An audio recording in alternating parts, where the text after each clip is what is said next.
And finally, number 3, find your true worth in whose you belong. Nabanggit ko po kanina that there was a time in my life na lubog ako.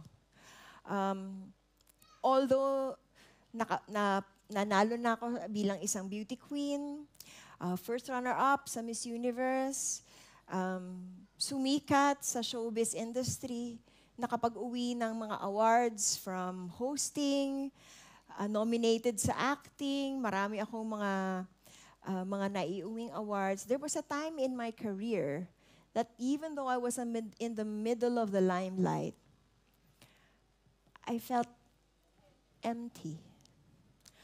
So sabi ko, tapos ang laki ng kita ko noon, sabi ko, I felt so empty. Sabi ko, siguro panahon na para magkaroon ng meaning sa buhay ko. Panahon na para magkaroon ako ng bagong pamilya. So nagkaroon akong isang Italian boyfriend. Di kalaunan, nag-propose siya sa akin. Kinasal po kami sa Boracay. And he swept me off to the sunset. And then I left everything, yung career ko, yung pamilya ko, yung investments ko, lahat ng pamilyar at mahal sa akin, iniwan ko yon para makasama yung bago kong asawa sa Hong Kong. Tama naman, di ba?